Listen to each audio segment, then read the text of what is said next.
बिस्मिल्लाहिर्रहमानिर्रहीम। हज़रत आदम अलैहिस्सलाम की वफ़ात के बाद हज़रत शीस वली अहद हुए और अल्लाह के अहकामात को आम करते और इबादत इलाही में वक्त सर्फ करते। हज़रत शीस अलैहिस्सलाम हज़रत आदम के बाद अल्लाह के अहकामात लोगों को सुनाते और उन्हें अल्लाह की तरफ बुलाते।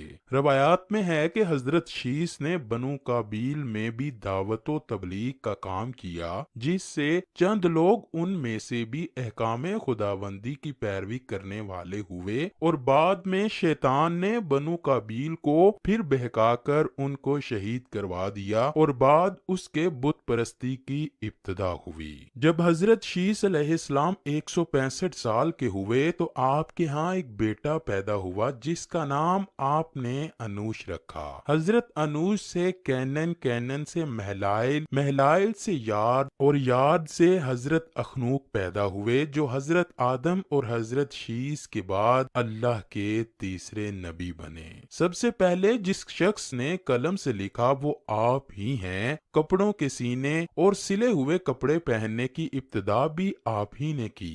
इससे पहले लोग जानवरों की खालें पहनते थे। सबसे पहले हथियार बनाने वाले, तराजू और पैमाने कायम करने वाले और इल्मे नजूमो हिसाब में नजर फरमाने वाले भी आप ही हैं। ये सब काम आप ही से शुरू हुए। अल्लाह पाक ने आप पर 30 सहीफे नाजिल फरमाए और आप अल्लाह की किताबों का बकसरत दर्स दिया करते थे, इसलिए आपका लक़ब इदरीस हो गया और आपका ये लक़ब इस कदर मशहूर हुआ कि बहुत से लोगों को आपका असली नाम मालूम ही नहीं। कुरान मजीद फुरकान हमीद में आपका नाम इदरीस ही जिक्र किया गया है। आपको अल्लाह ताला ने आसमान पर उठा लिया था। बुखारी और मुस्लिम की हदीस में है कि हजूर अकरम सल्लल्लाहु अलैहि वसल्लम ने शबे मेराज हजरत इदरीस अलैहिस्सलाम को चौथे आसमान पर देखा।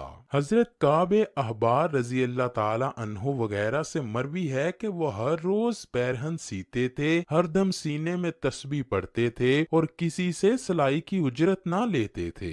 एक दिन वो अपने काम से फारिग होकर बैठे थे कि मलकुल मौत अल्लाह के हुक्म से आदमी की सूरत बनकर मेहमान के तौर पर रात को हजरत इदरीस अलैहिस्सलाम के दरवाजे पर आ पहुंचे। हजरत इदरीस साइमुल दाहिर थे। जब शाम होती इफ्तार के वक्त आपका खाना बहिश्त से आता, जिस कदर चाहते खा लेते, बाकी खाना फिर बहिश्त में चला जाता। उस दिन का खाना जब आया तो हजरत इदरीस अलैहिस्सलाम ने वो खाना उस मुसाफिर को पेश किया, लेकिन मुसाफिर ने कुछ ना खाया और कदम पर कदम रख कर इबादत करता रहा। हजरत इदरीस अलैहिस्सलाम उनका ये हाल देखकर मुतजब हुए कि ये कौन शख्स है। अगले दिन हजरत इदरीस अलैहिस्सलाम ने उनसे कहा, ए मुसाफिर, तू मेरे साथ चलकर खुदा की कुदरत सहरा में जाकर देखो। तब दोनों बुजुर्ग घर से मैदान की तरफ निकले। जाते जाते एक गेहूं के खेत में जा पहुंचे।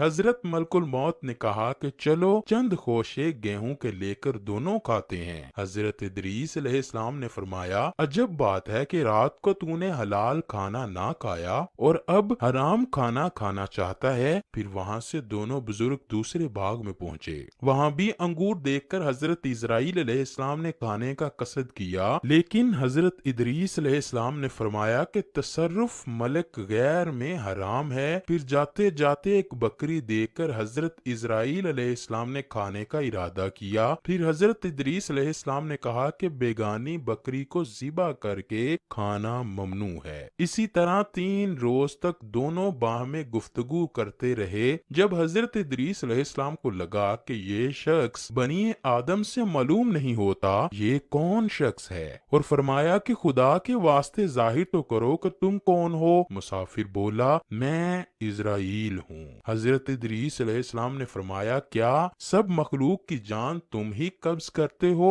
उन्होंने कहा, हाँ। हजरत इदरीस अलैहिस्सलाम ने फरमाया, तुम शायद मेरी जान भी कब्ज करने आए हो। उन्होंने कहा, नहीं, मैं तो تمہارے ساتھ خوش طبی کرنے آیا ہوں۔ حضرت ادریس علیہ السلام نے کہا کہ 3 دن سے آپ میرے ساتھ ہو، کیا اس عرصے میں بھی آپ نے کسی کی جان لی ہے؟ وہ بولے، تمام لوگوں کی جان قبض کرنا ہمارے ہاتھ میں ایسے ہے جیسے تمہارے دونوں ہاتھوں کے نیچے روٹی رکھی ہوئی ہے، یعنی جس کی اجل آتی ہے اللہ پاک کے حکم سے میں ہاتھ بڑھا کر اس کی جان قبض کر لیتا ہوں۔ اور بولے کہ اے ادریس، میں چاہتا ہوں کہ تیرے ساتھ رشتہ برادری کا کروں۔ حضرت ادریس نے فرمایا، میں تجھ سے رشتہ برادری کا کروں گا، لیکن ایک بار موت کا مزہ چکھنا چاہتا ہوں، کیسا ہوتا ہے؟ آپ میری روح قبض کر کے دکھاؤ۔ ملک الموت نے اس حکم کی تعمیل کی اور روح قبض کر کے اسی وقت آپ کی طرف لوٹا دی اور آپ دوبارہ زندہ ہو گئے۔ پھر آپ نے فرمایا، اب مجھے جہنم دکھاؤ تاکہ خوف الہی زیادہ ہو۔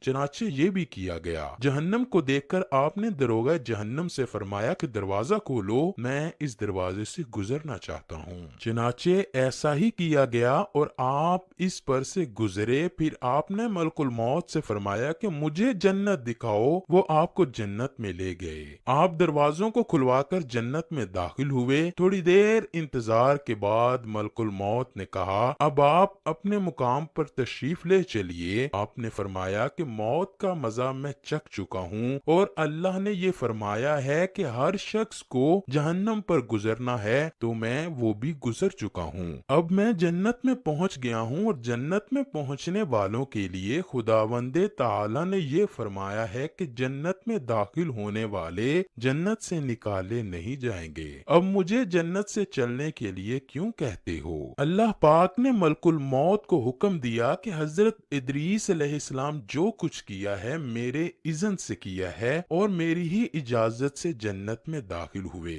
لہٰذا تم انہیں چھوڑ دو، وہ جنت میں ہی رہیں گے۔ چنانچہ حضرت ادریس علیہ السلام آسمانوں کے اوپر جنت میں ہیں اور زندہ ہیں۔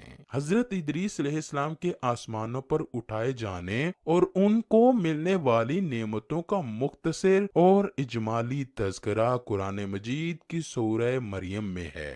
ارشاد باری تعالی ہے، اور کتاب میں ادریس کو یاد کرو، بے شک وہ صدیق تھا، غیب کی خبریں دیتا اور ہم نے اسے بلند مکان پر اٹھا لیا۔ یہ ہیں جن پر اللہ نے احسان کیا، غیب کی خبریں بتانے والوں میں سے آدم کی اولاد سے۔